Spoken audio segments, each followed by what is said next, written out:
بالله من الشيطان الرجيم بسم الله الرحمن الرحيم الحمد لله الذي لا يشبهه مدحته القائلون ولا يحصي نعمه العد ولا يعدي حقه المجتهدون الذي لا يدركه بعد الهمم ولا يناله غوص الفتن الذي ليس لصفته حد محدود ولا نعت موجود ولا وقت معدود ولا أجل ممدود وترى الخلائق بقدرته ونشر الرياح برحمته وبسط الصخور ميدان أرضه أفضل دين معرفته وكمال معرفته التصديق به وكمال التصديق به التوحيد وكمال التوحيد هو إخلاص له نبي الصفة عن كل شهادة صفة أنه غير الموصوف أنه غير الصفات ومن وصف الله سبحانه فقد قرنه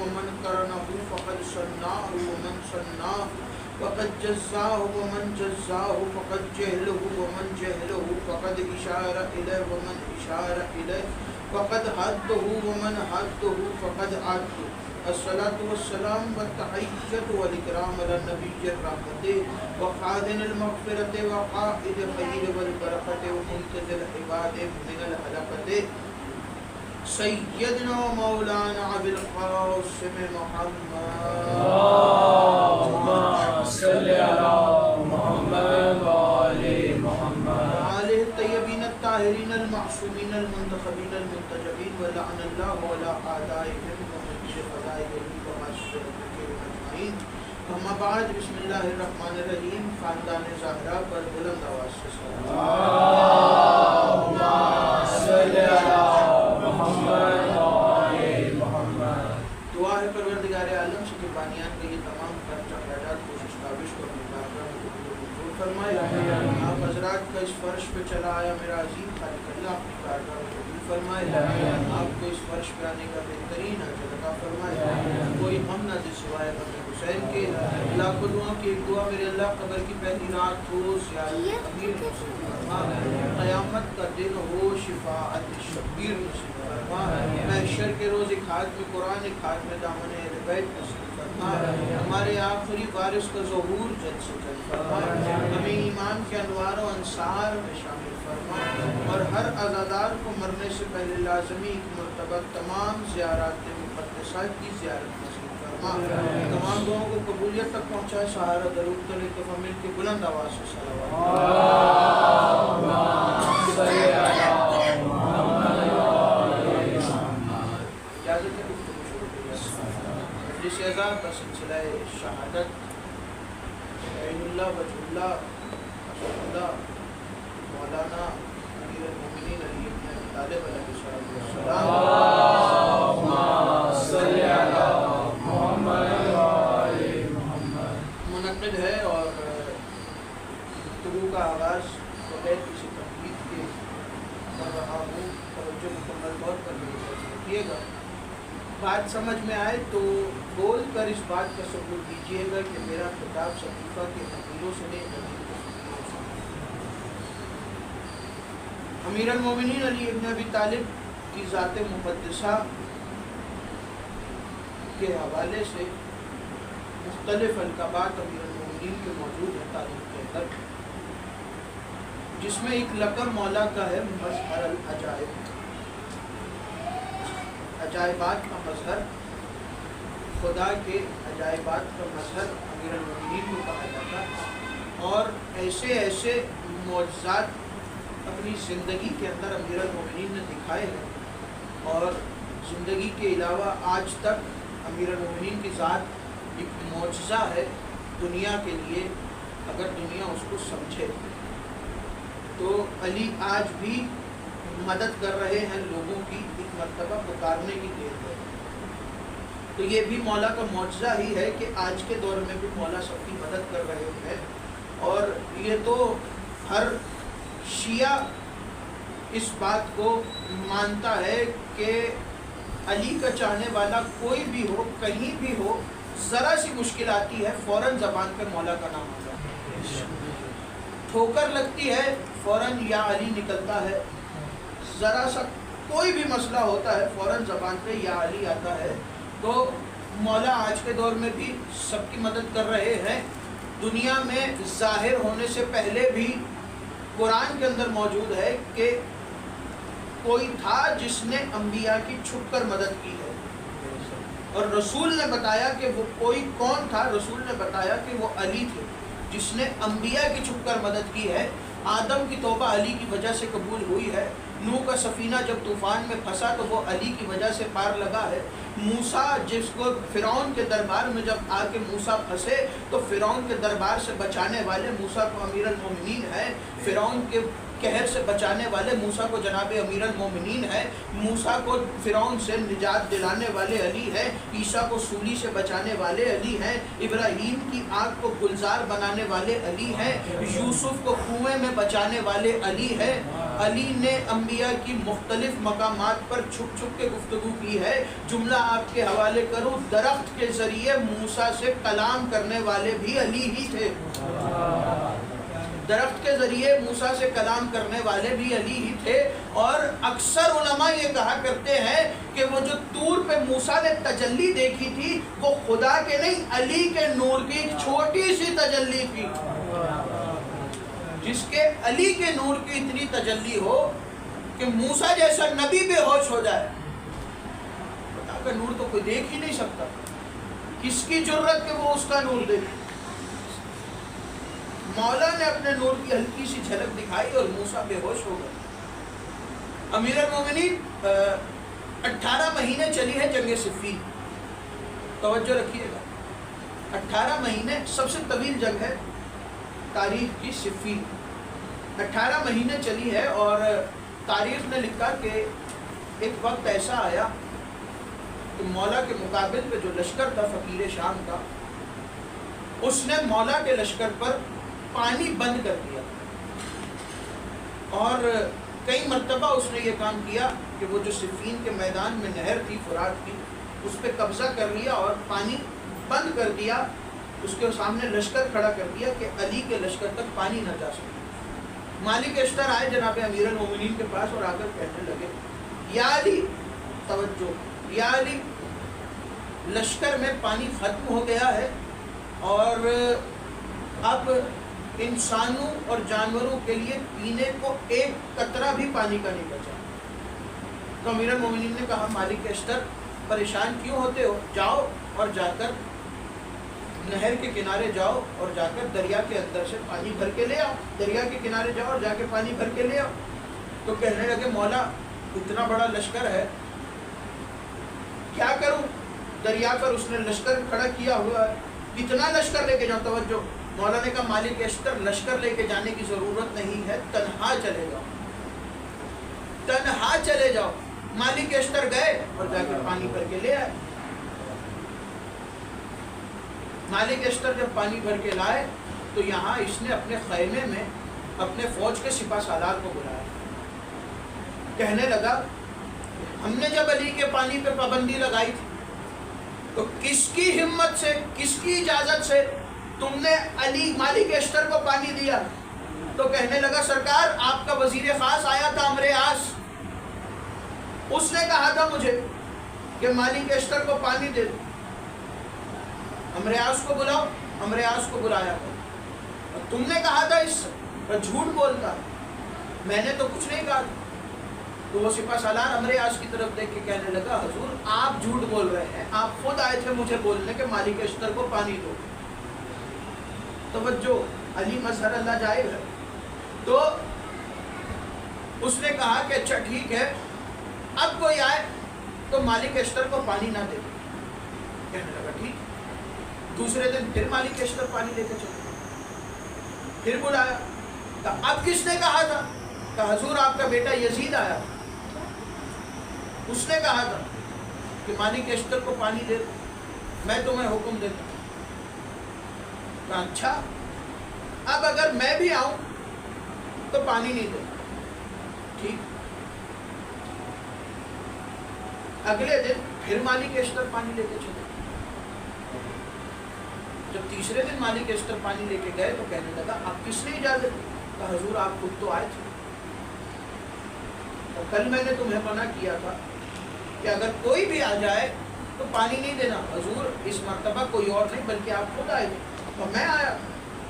اچھا اگلی دفعہ جب مالی کشتر آئے تو پانی نہ دینا. کہنے لگے سرکار اگر آپ خود آئیں.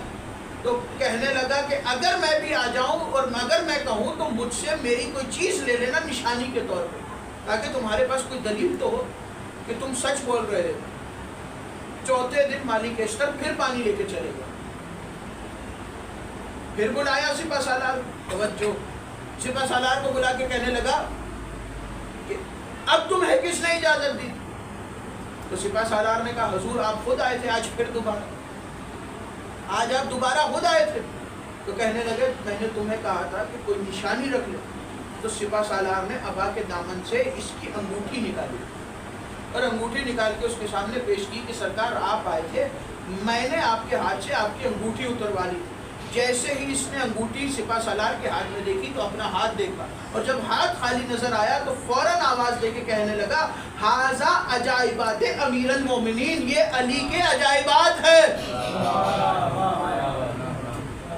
یہ علی کے عجائبات. ھذا عجائبات امیر المومنین, علی کے عجائبات میں سے. امیر المومنین کے بارے میں رسول خدا کے ایک صحابی عبداللہ ابن مسعود سے کسی نے سوال کیا کہ اے عبداللہ, کیا آپ کوئی علی کی فضیلت بیان کر سکتے ہیں؟ عبداللہ ابن مسعود بڑے جلیل القدر صحابہ میں سے ایک صحابی رسول خدا, کیا آپ مولا کی کوئی فضیلت بیان کر سکتے ہیں؟ کہنے لگے ہاں. توجہ رکھیے گا, مولا علی کی 4 فضیلتیں ایسی ہیں جن کا میں خود چشمدید گواہ ہوں, اور وہ فضیلتیں ایسی ہیں کہ ان میں سے اگر مجھے ایک بھی مل جاتی تو میں نوح کی عمر کی برابر ملنے والی حکومت کو ٹھکرا دیتا, وہ فضیلت لے لیتا. جناب نوح کی عمر, کل عمر جو ہے وہ 2500 سال. حضرت نوح یعنی عبداللہ ابن مسعود کہہ رہے ہیں کہ اگر مجھے 2500 سال کی حکومت بھی مل جاتی تو علی کو ملنے والی فضیلتوں میں سے ایک فضیلت کے بدلے میں اس حکومت کو ٹھکرا دیتا. کہنے لگے کون سی فضیلت ہے آپ کی جس کے آپ چشمدید گواہ ہیں؟ توجہ میری طرف رکھیے گا. عبداللہ ابن مسعود نے کہا کہ 4 فضیلتیں ہیں جن کو میں نے اپنی آنکھوں سے دیکھا, اور مجھے رشک آتا ہے اور کبھی کبھی میں یہ سوچتا ہوں کہ کاش یہ فضیلتیں مجھے ملیں. کون سی فضیلتیں ہیں؟ کہنے لگے پہلی فضیلت وہ ہے کہ جب رسول نے خیبر کے میدان میں اعلان کیا کہ کل میں علم مرد کو دوں گا, کل میں علم مرد کو دوں گا, کہنے لگے کہ میں دعا کر رہا تھا کہ کاش مجھے یہ فضیلت کل علم ہمیں ملے, اور ساری رات بڑے بڑے لوگوں نے دعا کی تھی کہ کاش ہمیں علم ملے, کاش ہمیں علم ملے.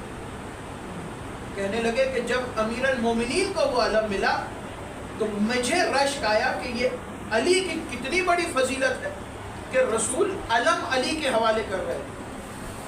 مجھے اگر علی کی ایک یہ فضیلت مل جاتی تو میں نوح کی عمر کے برابر حکومت ٹھکرا دیتا.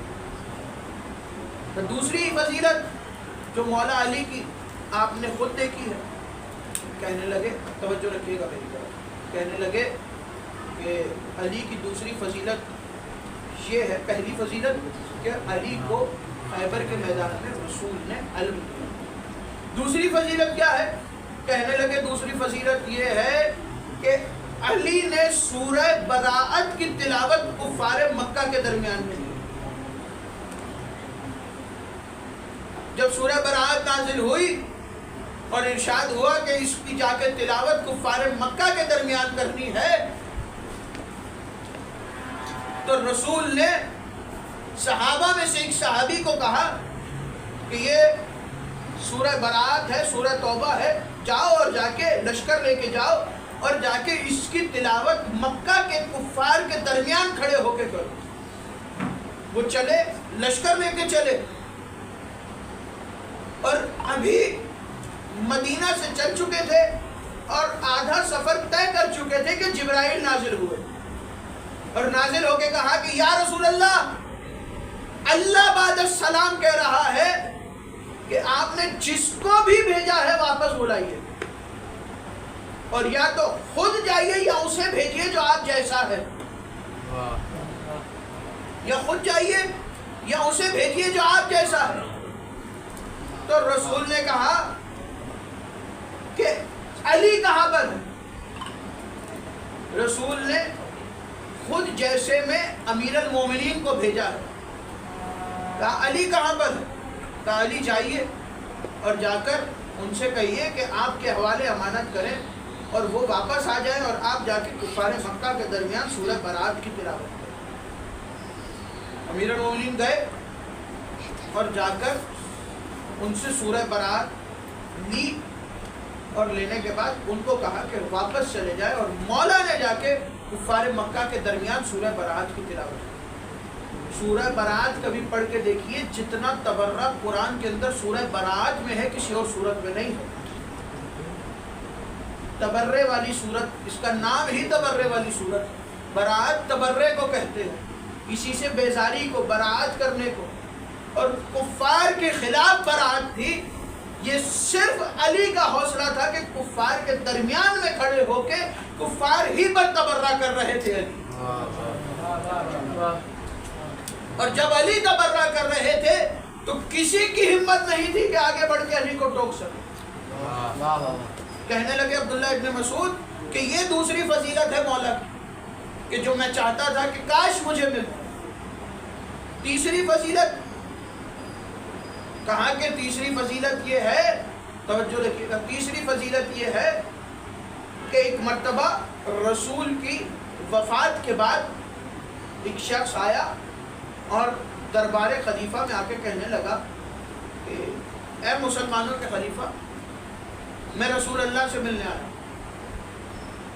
وہ تو دنیا سے گزر چکے، توجہ، وہ تو دنیا سے گزر چکے، تو کیا مطلب؟ اور ان کا انتقال ہو گیا۔ تو کہنے لگا کہ مجھ سے رسول اللہ نے وعدہ کیا تھا کہ تم جب بھی مدینے آؤ گے تو آ کے مجھ سے ملنا، توجہ، جب بھی مدینے آؤ گے آ کے مجھ سے ملنا، میں تمہیں 3 مٹھی کھجوریں عطا کروں گا، 3 مٹھی کھجوریں عطا کروں گا، یہ رسول نے وعدہ کیا تھا۔ اب بتائیے میں کیا کروں؟ جن کے دربار میں کھڑے تھے انہوں نے کہا پریشان ہونے والی ضرورت نہیں ہے۔ کیا مطلب؟ رسول نہیں تو کیا ہو؟ لگے مطلب اپنے وزیروں کی طرف دیکھ کے کہنے لگے جاؤ اور جا کے علی کو بلا کے لاؤ، جاؤ اور جا کے علی کو گھر سے بلا کے لاؤ۔ گئے دوڑے دوڑے، مولا علی کو بلایا اور بلا کر کہا کہ یا علی، یہ شخص آیا ہے اور آ کے کہہ رہا ہے کہ رسول نے اس سے وعدہ کیا تھا کہ تم جب بھی مدینے آؤ گے میں تمہیں 3 مٹھی کھجوریں عطا کروں۔ توجہ، یا علی آپ اس کو کھجوریں عطا کیجیے۔ وہ بھی جانتے ہیں کہ رسول کا اصل جانشین کون ہے۔ مولا بیٹھے، کھجور کی ٹوکری لائی گئی، مولا نے 3 مٹھی بھر کے اس کی جھولی میں کھجوریں ڈالی۔ اور جملہ آپ کے حوالے کرو، ہر مٹھی میں صرف 20 کھجوریں، ہر مٹھی میں 20 کھجوریں، پہلی مٹھی 20 کھجوریں، دوسری مٹھی 20 کھجوریں، یعنی 60 کھجوریں مولا علی نے اس کو عطا کی۔ یہ 3 مٹھی کھجوریں علی عطا کر چکے، اور وہ سائل جو آیا تھا رسول سے کھجوریں لینے، وہ جب چلا گیا تو دربار میں جو لوگ بیٹھے تھے، توجہ، دربار میں جو لوگ بیٹھے تھے کہنے لگے کہ جو تخت پہ بیٹھے تھے ان سے دیکھ کے کہنے لگے کہ رسول سے مانگنے آیا تھا، رسول تو رہے نہیں تھے، آپ بھی دے سکتے تھے کھجوریں، علی کو بلانے کی کیا ضرورت تھی؟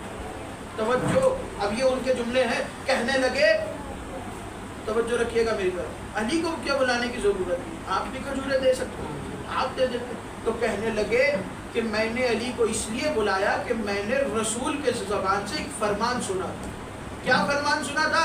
میں نے جب رسول اللہ ہجرت کر کے مکہ سے مدینہ جا رہے تھے تو درمیان میں غار ثور میں جب رسول نے قیام کیا، اور جب ہم غار ثور سے نکل رہے تھے، توجہ وہ اپنی زبان سے کہہ رہے ہیں کہ جب ہم ہجرت کر کے مدینہ کی طرف جا رہے تھے اور غار ثور سے نکل رہے تھے تو نکلتے نکلتے رسول اللہ نے کہا کہ میری اور علی کی مٹھی ایک ہی ہے، میری اور علی کی مٹھی ایک ہی ہے، اس لیے میں نے علی کو بلایا۔ کہنے لگے یہ علی کی فضیلت ہے کہ جس پر میں ناز کرتا ہوں کہ کاش یہ مجھے ملی ہو، اس کے بدلے میں 2500 سال کی حکومت بھی جھٹلانے کو تیار ہوں، کاش یہ علی کی فضیلت ہے۔ کہنے لگے اور کہنے لگے آخری فضیلت علی کی جس پہ مجھے سب سے زیادہ ناز ہے، پہلی فضیلت علم ملا، دوسری فضیلت سورہ براءت کی تلاوت کرو، تیسری فضیلت رسول اللہ نے اپنی مٹھی کو علی کی مٹھی کا، علی کی مٹھی کو اپنی مٹھی کا۔ چوتھی اور آخری فضیلت توجہ، کہنے لگے چوتھی اور آخری فضیلت یہ ہے کہ جب جنگ خندق ہو رہی تھی اور امیر المومنین کو میدان میں بھیجنے کا وقت آیا تو رسول اللہ نے خندق کے میدان میں امیر المومنین کو خیمے میں لے کر گئے، اور امیر المومنین کو خیمے میں جا کر اپنی نالین پہنائی، اپنا کرتا پہنایا، اپنی عبا پہنائی، اپنی قبا پہنائی۔ جب عبا قبا نالین اور کرتا پہنا دیا علی کو اپنا، اور علی کا عبا قبا کرتا اور نالین پہن لی رسول نے، تو پھر رسول خیمے سے باہر نکلے، اور جب خیمے سے باہر نکلے تو سب کے سامنے کہا یا علی اپنا امامہ اتار کے مجھے دیجئے، میرا اتار کے آپ پہنیے، اپنا مجھے دیجئے، میرا آپ پہنیے۔ تو پوچھنے والے نے پوچھا یا رسول اللہ یہ بتائیے کہ آپ نے کرتا خیمے میں بدلوایا، عبا خیمے میں دی، قبا خیمے میں دی، نالین علی کو خیمے میں دی، امامہ بھی خیمے میں دے دیتے؟ تو مسکرا کر کہنے لگے میں جانتا ہوں کہ میرے بعد نہ تو میری عبا پہ جھگڑا ہوگا، نہ میرے کرتے پہ جھگڑا ہوگا، نہ میری نالین پہ جھگڑا ہوگا، میں جانتا ہوں میرے بعد جس پہ جھگڑا ہوگا وہ میری دستار ہے۔ سب کے سامنے دے کر بتایا کہ میرے بعد میری دستار کا مالک کون ہے، میرے بعد میرے امامے کا وارث کون ہے۔ اسی لیے تو جب بعد از رسول خدا جناب عباس رسول کے چچا مولا علی کے پاس آئے، آکے کہنے لگے کہ میں زیادہ حقدار ہوں رسول کی چیزیں رکھنے کا، جو آپ کے پاس رسول کا امامہ عبا قبا ہے وہ مجھے دے دیجیے۔ آکے چچا عباس تشریف رکھے، جناب عباس بیٹھ کا بیٹا حسن بیٹا حسین وہ صندوق لے کے آؤ، صندوق لایا گیا، رسول کی عبا اتار کے، عبا نکال کے جناب عباس کے کاندھے پہ رکھا، رسول کا امامہ اٹھا کے جناب عباس کے سر پہ رکھا۔ جناب عباس کہتے ہیں کہ میں نے بڑھاپے میں جوانی کا زور لگایا لیکن نہ اٹھ سکا، بڑھاپے میں جوانی کا زور لگایا لیکن وہ امامہ اور عبا پہننے کے بعد میں زمین سے ہل بھی نہ سکا۔ اس کے بعد انہوں نے مولا نے میرے سر سے وہ عبا اور امامہ اٹھایا، اور اٹھانے کے بعد حسن کو پہنائی اور کہا بیٹا حسن چلو۔ حسن نے صحن میں چلنا شروع کیا۔ حسن کے بعد مولا حسین کو پہنائی، پھر مولا حسین نے چلنا شروع کیا۔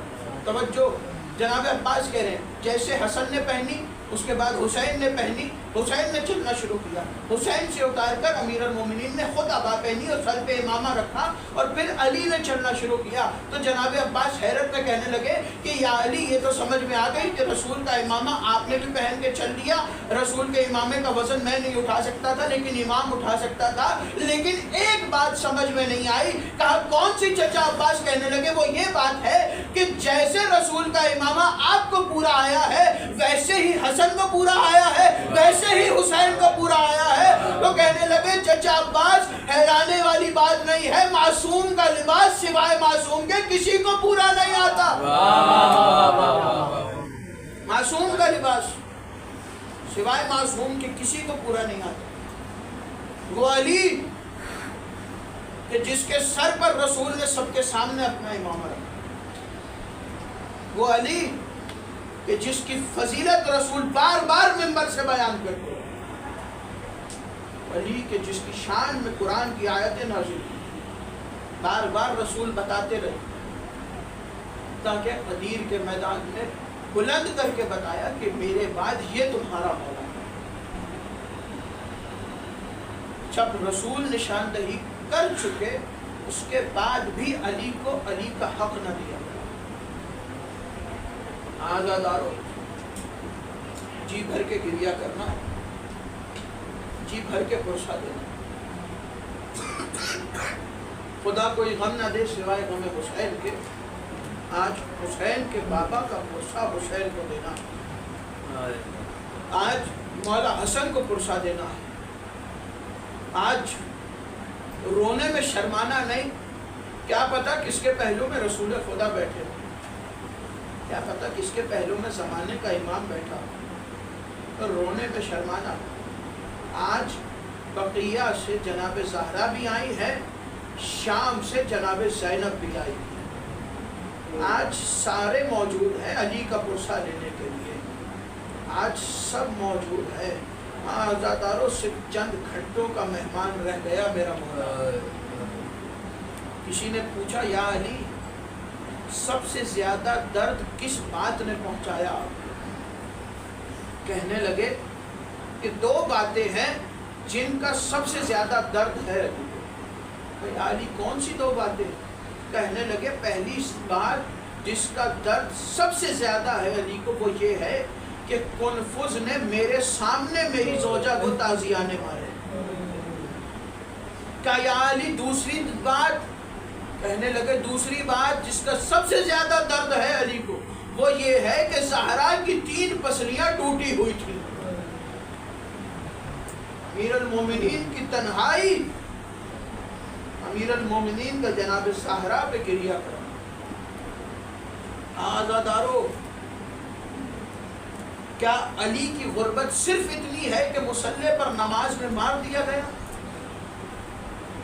کبھی تاریخ اٹھا کے تو دیکھو کہ علی کی غربت کی انتہا کیا ہے، کیا کیا مصائب گزرے ہیں امیر المومنین پر زندگی۔ ایک جملہ سن لینا آزادارو، جناب زہرا کے اوپر جب جلتا ہوا دروازہ گرایا گیا، سب سے پہلی غربت علی پڑھ رہا ہوں، جب جناب زہرا پہ جلتا ہوا دروازہ گرایا گیا، جب سب سے پہلے امیر المومنین کے اوپر ظلم و ستم کیا گیا ہے، جب دروازہ گرا چکے اور گھر میں داخل ہوئے تو گھر میں داخل ہونے کے بعد انہوں نے مولا کے گلے میں رسی ڈالی، اور صرف رسی نہیں ڈالی تھی بلکہ رسی ڈال کے علی کو گھسیٹا تھا ان لوگوں نے۔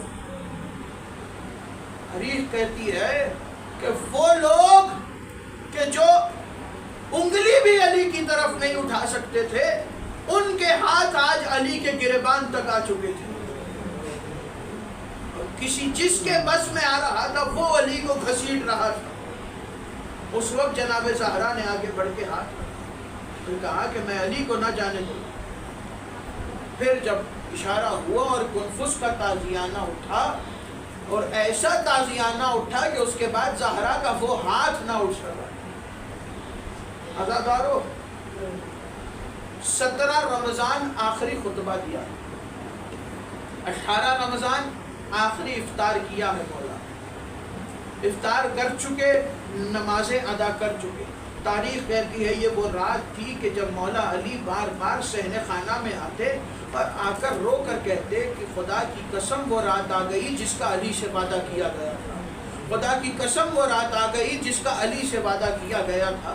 عزادار و تہجد کی نماز ادا کرنے کے بعد امیر المومنین مسجد میں جانے کے لیے آمادہ ہوئے، اور جب اپنے حجرے سے باہر نکلے صحن خانہ میں آئے، مولا کو پہلے مرغابیوں نے روکا، مولا نے مرغابیوں کو پیار سے ہٹایا، آگے بڑھے امیر المومنین۔ تاریخ کہتی ہے ایک مرتبہ ایسی ہوا چلی کہ دروازے میں لٹکی ہوئی زنجیر مولا کے ابا کے دامن سے اٹکی، تو مولا نے زنجیر کو ہٹا کر کہا کہ خدا کی قسم آج کائنات کی کوئی شے علی کو مسجد میں جانے سے نہیں روک سکتی۔ عزاداروں، رونے میں شرمانا نہیں، امیر المومنین مسجد کی جانب چلے، اور چلتے چلتے امیر المومنین مسجد میں پہنچے.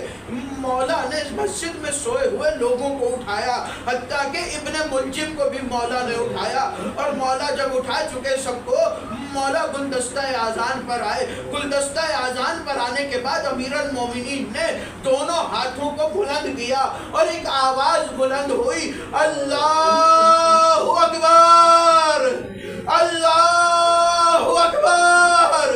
یہ صدا بلند ہونی تھی کہ تاریخ کہتی ہے کوفے کی ماؤں نے سوئے ہوئے بچوں کو جگایا اور آواز دے کے کہا، بچوں آج علی کی اذان سن لو، علی کی اذان سن لو. آزادارو، خدا ان آوازوں پر اپنی رحمت نازل کرے. امام صادق تم لوگوں کے لیے سجدے میں دعائیں کر کے گئے ہیں. امام صادق فرمایا کرتے تھے کہ اپنے سجدے میں سر رکھ کے کہتے تھے کہ خدایا ان آوازوں پر رحمت نازل کر جو ہمارے غم میں رویا کرتی ہے. آزادارو، جملہ سنو کہ امیر المومنین نے اذان دی، ادھر علی نے اذان دی، ادھر گھر میں عجب منظر تھا، ادھر کوفے میں عجب منظر تھا. ایسی دردناک اذان، سب کہہ رہے تھے کہ آج سے پہلے علی نے ایسی اذان نہیں دی، ایسی دردناک اذان دے رہے ہیں علی. آزادارو، گلدستہ اذان سے اذان دینے کے بعد امیر المومنین چلتے چلتے مصلی عبادت پر پہنچے. مصلی عبادت پر پہنچنے کے بعد امیر المومنین نے تکبیرۃ الاحرام باندھی. تکبیرۃ الاحرام کہنے کے بعد آزادارو مولا علی نے قیام کیا. قیام کے بعد علی رکوع میں آئے. رکوع کے بعد علی کا سر سجدے میں آیا. ادھر ابن ملجم اٹھا. ابن ملجم نے تلوار کو نیام سے نکالا. تلوار ابن ملجم کی نیام سے نکلی. شہر میں بجھی ہوئی تلوار، ادھر تلوار اٹھی، ادھر علی کا سر سجدے سے اٹھنا شروع ہوا. یہاں ابن ملجم نے تلوار کا وار کیا، علی کے سر سے خون کا فوارہ بلند ہوا. ایک آواز بلند ہوئی، فزتو برب الکعبہ، خدا کی قسم آج علی کامیاب ہو گیا، خدا کی قسم آج علی کامیاب ہو گیا. آزادارو، مولا حسن آگے بڑھے، آگے بڑھ کے بابا کو تھمالا. ادھر مولا حسن نے بابا کو سنبھالا. مولا نے کہا، بیٹا حسن جاؤ اور جا کے پہلے نماز مکمل کراؤ، پہلے جماعت مکمل کراؤ. مولا حسن نے نماز مکمل کرائی. یہاں مولا علی نے دیوار کے سہارے سے بیٹھ کر نماز مکمل کی. یہ وہ رات تھی کہ جب کوفے کی گلیوں میں جبرائیل نوحہ کر رہا تھا، تحطمت واللہ ارکان الہدی، قد قتل امیر المومنین، قد قتل امیر المومنین. یہ واحد نوحہ ہے جبرائیل کا جو تمام عالم نے سنا ہے. آزادارو، نوحہ جبرائیل کر رہا تھا. نماز مکمل کرانے کے بعد مولا حسن آگے بڑھے، اپنے بابا کو سنبھالا. آزادارو، بابا کو سنبھالا. ادھر لوگوں نے ابن ملجم کو پکڑا. مولا نے جب آنکھیں کھول کے دیکھا، ابن ملجم کے ہاتھ بندھے دیکھے تو مولا نے کہا کہ اس کے ہاتھ کھول دو. مولا کو کتنا خیال ہے لوگوں کا، یا علی یہ تو آپ کا قاتل ہے، لیکن میں کہوں گا یا علی ذرا 61 ہجری اسی کوفے کے بازار میں آئیے. آج اپنے قاتل کے ہاتھ رسیوں سے کھلوا رہے ہیں، لیکن 61 ہجری اسی کوفے کے بازار میں آپ کی بیٹیوں کے ہاتھ پسے گردن. یا علی، کتنا خیال ہے لوگوں کا. مولا حسن نے سنبھالا، مولا حسین نے سنبھالا. حسین آگے بڑھے، ایک کپڑا اٹھایا، بابا کے سر پہ باندھنا شروع کیا. حسین کپڑا باندھ رہے تھے.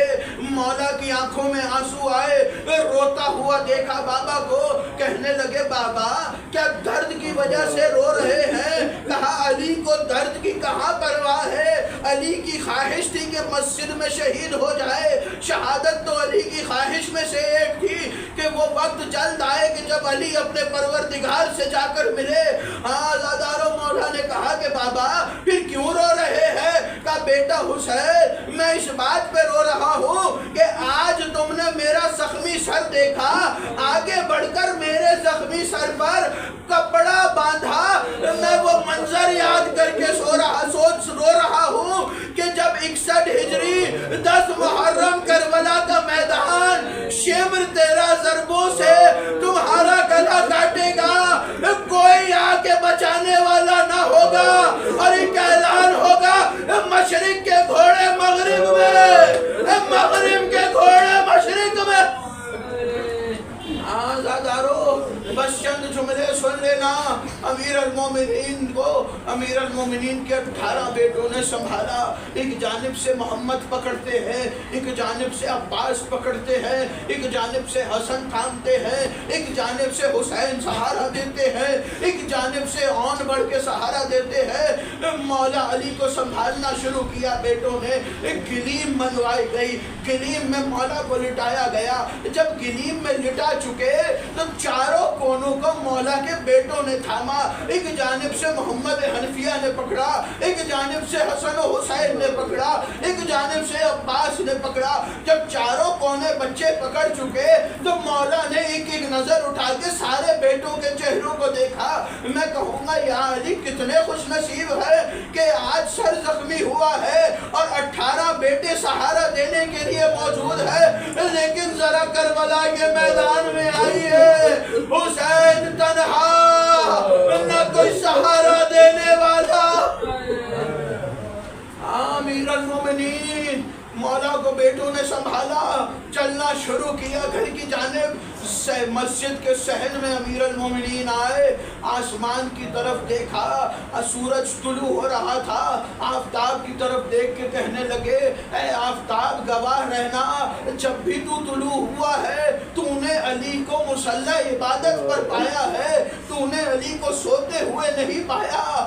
آزادارو قافلہ آگے بڑھا، امیر المومنین کا قافلہ چلا، لوگ گریہ کر رہے ہیں، لوگ رو رہے ہیں۔ گھر قریب آیا تو مولا نے کہا بیٹا حسن ان سب سے کہو کہ یہ واپس چلے جائیں، بیٹا حسن ان سب سے کہو کہ یہ واپس چلے جائیں۔ کہنے لگے بابا یہ آپ کے غم میں روتے ہوئے آ رہے ہیں، انہیں آنے دیجئے۔ عجب نہیں کہ مولا کی آواز آئی ہوگی۔ مولا نے آواز دے کے کہا بیٹا حسن اب سے کچھ دیر کے بعد جب ہم گھر میں داخل ہوں گے اور ہماری بیٹیاں ہماری حالت دیکھیں گی تو وہ گریہ کریں گی۔ میں علی گوارا نہیں کرتا کہ زینب ام کلثوم کی آواز کسی غیر کے کانوں میں آ کر پڑے۔ میں کہوں گا یا علی کتنا خیال ہے، آج بیٹیوں کی آواز بھی کسی کے کان میں نہیں جانے دے رہے، لیکن ذرا 61 ہجری کوفہ اور شام کے بازار میں آئیے، یہی بیٹیاں بغیر چادر کے شرابیوں کے مجمع میں۔ آزادارو امیر المومنین وصیتیں کر رہے ہیں۔ 21 رمضان وہ فجر کا وقت آیا کہ جب علی کے گھر پر قیامت ٹوٹی اور امیر المومنین اس دنیا سے رخصت ہوئے۔ گھر میں کوہرام برپا تھا، عباس رو رہے تھے، حسین رو رہے تھے، زینب ام کلثوم گریہ کر رہی تھی، حسن ماتم کر رہے تھے، ایک کوہرام برپا تھا۔ آزادارو غسل ہوا، کفن ہوا علی کا اور جنازہ گھر سے اٹھا۔ ایک عجب کوہرام میں جنازہ اٹھا، بیٹوں نے جنازہ اٹھایا۔ میں کہوں گا یا علی کتنے خوش نصیب ہے، آج بیٹے جنازہ اٹھا رہے ہیں، لیکن ذرا کربلا کے میدان میں آئیے، ایک لاشا 3 دن بغیر کفن کے رکھا رہا۔ یا علی ادھر آزادارو آخری جملہ سن لینا۔ بچے جنازہ دفنانے کے بعد واپس پلٹے، ایک گھر کے باہر سے آ رہے تھے کہ گھر میں سے کسی کے رونے کی آواز آئی۔ مولا حسن گھر میں داخل ہوئے تو دیکھا کہ ایک بوڑھا شخص بیٹھا ہوا رو رہا ہے اور رو کے گریہ کر رہا ہے۔ مولا حسن اور مولا حسین آگے بڑھے اور آگے بڑھ کے کہنے لگے اے شخص تو کیوں رو رہا ہے؟ تو کہنے لگا کہ میں ایک اندھا بوڑھا ہوں، ضعیف ہوں، میری آنکھیں نہیں ہے، ایک شخص روز مجھے کھانا کھلانے آیا کرتا تھا، 3 دن ہو گئے، ایسا لگتا ہے کہ وہ مجھ سے ناراض ہے، وہ مجھے کھانا کھلانے ابھی تک نہیں آیا، 3 دن گزر گئے۔ مولا نے کہا کیا تم نے اس کا نام پوچھا تھا؟ کہنے لگا کہ میں نے جب نام پوچھا تو آواز دے کے کہا کہ نام میں کیا رکھا ہے؟ آزادارو مولا حسن نے کہا کہ اس کا کچھ حلیہ بتا دے۔ کہنے لگا کہ 3 دن ہو گئے وہ آیا نہیں ہے، میں حلیہ تو دیکھ نہیں سکتا تھا اس لیے کہ میری آنکھیں نہیں ہے۔ جب مولا نے بتایا تو کہنے لگا ہاں ہاں کچھ اسی طرح کا شخص تھا، کب سے نہیں آیا، کہ 19 رمضان سے نہیں آیا۔ حسن نے چیخ ماری، رو کے کہنے لگے